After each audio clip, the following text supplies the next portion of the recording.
Thanks, Jost. So I'd like to start by thanking my group who did the work, our many collaborators, as well as the funding agencies. And here we have a view of the SOA super site in Centerville, where I will be showing a number of data sets from. So I'm going to tell 3 quick stories. The first one is going to be about gas particle partitioning. So as most of you know here, partitioning is important in terms of the impacts of the aerosol as well as the lifetime of the species. Dry deposition is much, much faster in the gas phase. So it's an important thing to study, and also has been questioned whether it happens quickly or not. People still think we only do AMS measurements, so I thought I will start by showing a gas phase species which we are now measuring with our SIMS.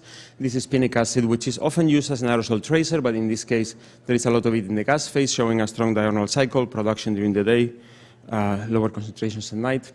We show the aerosol concentrations. They are here, and you see that they are lower, and there is some variations. The total pinic acid has variations from diurnal reasons as well as synoptic reasons. So what we're going to look is this FP parameter, which is the fraction in the particle phase. And what you see is the partitioning is dynamic indeed, and that you see a strong diurnal cycle.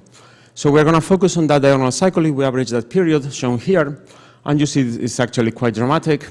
If you look at the total concentration, we see the production due to photochemistry, but the partitioning seems to be driven by temperature.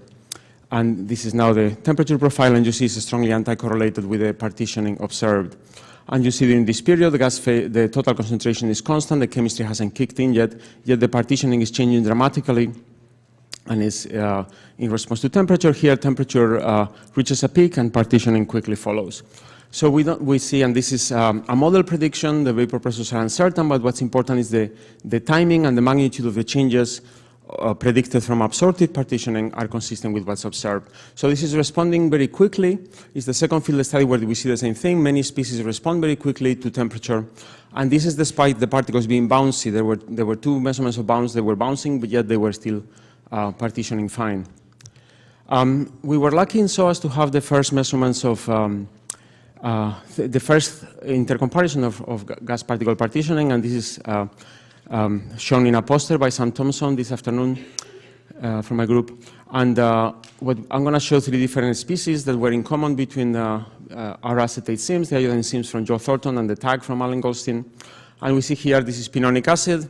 Good news is everyone agrees the partitioning is low, it's mostly in the gas phase. We look at pinic acid, the one I showed you earlier, and again, relatively consistent results. These other less volatile species, there is more disagreement, and you can see much more detail in Sam's poster. And I think the story is, as you look at even time series, there is substantial disagreements, but there is also a general agreement on the trends. If we average those 3 species, this is now the comparison with the tag, and this is the comparison with the I-. The PTRMS didn't measure those species from Rupert Holzinger, but he measured a number of other species that we compare here, so they're again correlated, but on the other side.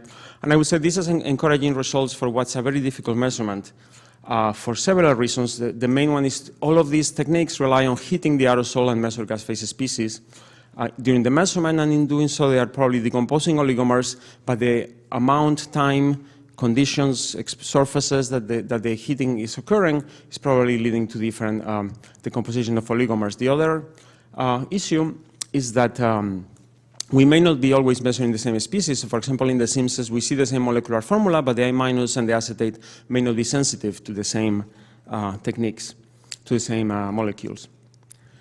So I'll move on to the second short story. This is the SOA from IEPOX, which has already been discussed quite a bit. Isoprene is oxidized to isopoo, and then IEPOX, and then there is a number of species, such as the organosulfate that Dan Murphy mentioned, and the tetrols, and that together we call IEPOX-SOA. And we are lucky that in the AMS, it has been shown by the Manchester group and others, this IEPOX-SOA lights up. These species tend to thermally decompose and produce these very stable fragments, 82 and some others, but basically using positive matrix factorization of the whole spectrum, we are able to retrieve this IEPOX-SOA in different environments. So I'll show some results from the Seekers campaign that Pedro will have a presentation this afternoon in much more detail. And what you see here in this superimposed on the flight tracks, the IEPOX-SOA is high often over the southeast when we are near the ground, and tends to be low over the western US. As expected. If you look at a vertical profile, What you see here is the IEPOX-SOA is in red. In blue, we have the gas phase IEPOX from Caltech, and in green, the isoprene. You see that there's actually quite similar vertical profiles, giving us some confidence on this identification. Over the western US, concentrations are lower. They are non-zero. If you pay attention, there is locations such as here in California, some other locations where there are isoprene emissions, but definitely we see this east-west contrast. If we look at the fraction of the IEPOX-SOA over the eastern US, it's actually quite remarkable. According to the latest analysis from Pedro using the full PMF of the flights, it's actually of the order of 30% of the organic aerosol in the Southeast US is coming from this one molecule and pathway, which is definitely a very important thing to understand. Wei Hu in my group has been doing a compilation of the IEPOX-SOA in different field studies from our group and others. And we started putting this on a map of isoprene, and really they didn't look the same. So we asked Fabian Paulo for the geoschem, and he recently provided a map of the geoschem predicted IEPOX. They are not yet predicting the IEPOX-SOA, and you see here the usual suspect regions where IEPOX is expected to be high. So now what happens when we look at the IMS results? These are now the results from CalNex, where 99% of the RO2 radicals react with NO, so you wouldn't expect any IEPOX, and we didn't see any. We call this other OA. Basically, within the resolution of PMF, which is a few percent of the organic aerosol, we didn't see the IEPOX-SOA there. Same happened in Barcelona, same happened in polluted regions in China. In regions with high NO, we don't see the IEPOX-SOA. If we look here at the Borneo data set, this is the data from the Manchester group.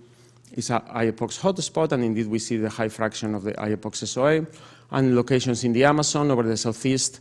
So you see this where you expected. And if we plot the two variables that are here, since the model is not yet predicting the aerosol, we just plot this, scatter plot them against each other, we see that there is a reasonable correlation indicating that the AMS detection and the model may have some skill. So then the next question, I'm now a convert, IEPOX-SOA is very important. So then the next question is what happens to it? Does it age quickly? Does it evaporate and get lost in a day, or does it live for weeks?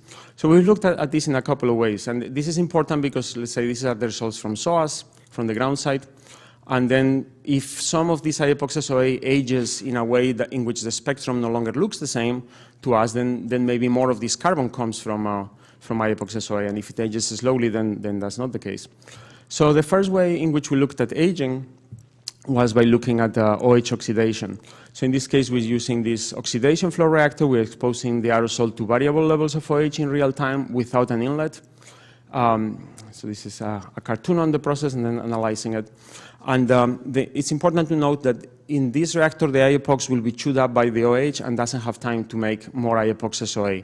So what we see is the aging of the IEPOX-SOA that was formed under ambient conditions. So what do we see? This is this plot here.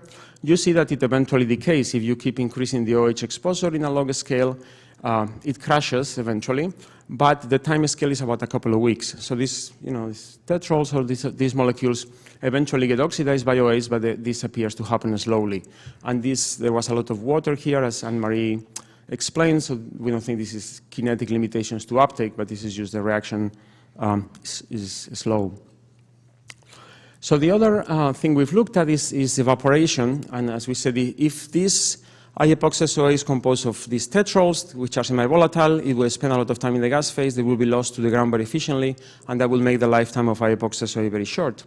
So then what we did is heat up this aerosol in a thermal denuder all the time, and these are the results, and what you see, this is the total organic aerosol at SOAS, and this is the IEPOX-SOA. And what's remarkable is this IEPOX-SOA, which is supposed to be composed of very volatile species, is evaporating more slowly than the total organic aerosol. At high temperatures, maybe there is chemistry happening upon heating, but the most important data are here at the low temperatures. You heat up 10 degrees, you heat up 20 degrees, and the aerosol barely evaporates, even though you're increasing the vapor pressures by 1 or 2 orders of magnitude. So you can convert this data into, and if these were the tetrols, you would expect they will behave like ammonium nitrate. They will use, with the same thermal denuder, this is what we see, it evaporates very quickly.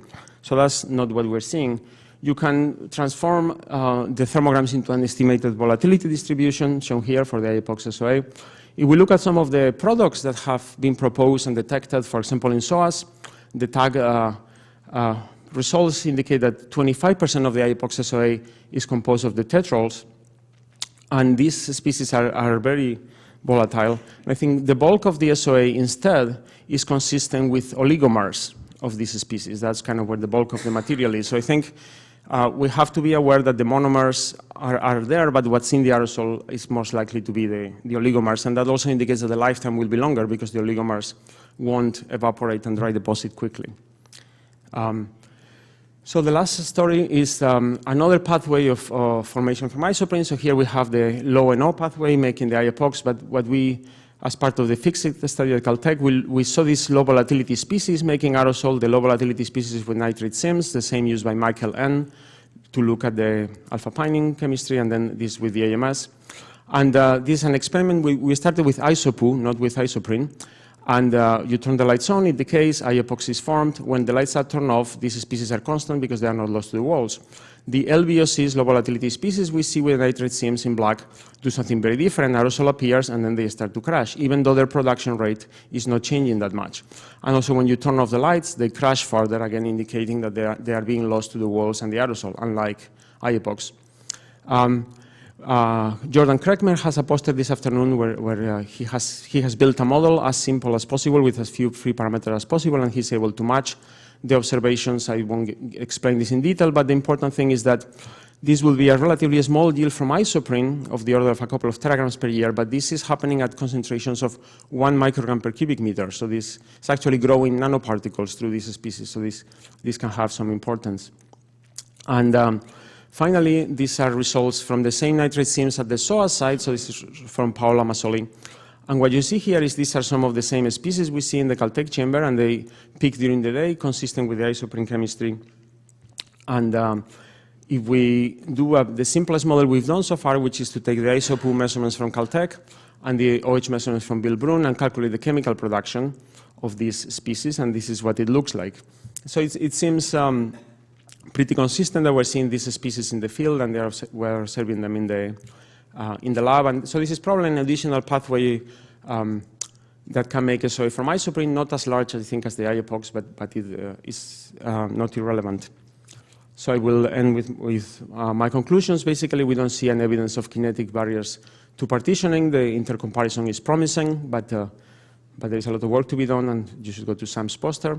The IEPOX-SOA is a substantial fraction of what we see, and we think it has a relatively long lifetime, at least for the processes we have studied. And this other pathway of SOA from LVOCs, which is, I forgot to say, is consistent with some of the results from PNNL, except we see a much lower yield, but we think it could still be important. Thank you very much.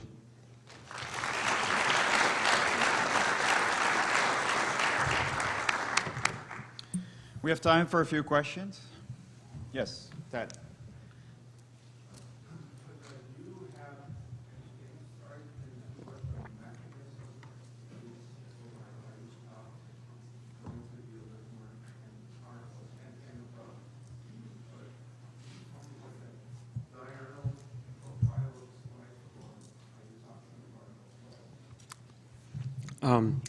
So for the IEPOX going to the oligomers, let's see. I mean, I think that's, there are some papers that have been published on that. I think the IEPOX making the monomers, I mean, that's what people have studied. What the oligomers, how they are formed, that's not my specialty. I'll defer to people who know more about those subjects. I'm just saying that what we see in the particle phase is not consistent with the monomers dominating this. It kind of has to be much lower volatility than that. And Jason Surratt and others have proposed these oligomers, and I'll refer to them for the mechanisms. And the diurnal cycle, I think it increases during the day. I don't quite remember, but Wei Wei Hu will present some of these this afternoon. Other questions? So, Jose, if the IEPOX-SOA has a lifetime of 2 weeks, wouldn't you expect it to see it in other data sets away from isoprene sources? If the wind blows in the right region, I mean, some of the aircraft data, maybe Pedro will talk about, we see sometimes there is IEPOX when there is no longer isoprene, and sometimes there is IEPOX-SOA when there is no longer IEPOX or isoprene. So you see definitely this gradient of lifetimes. It has a lifetime of 2 weeks against OH, and we don't think it evaporates quickly. It could be cloud process, or it could be some other losses. So, but yeah, I mean, it's an interesting thing to look at with the data further. Okay, thanks.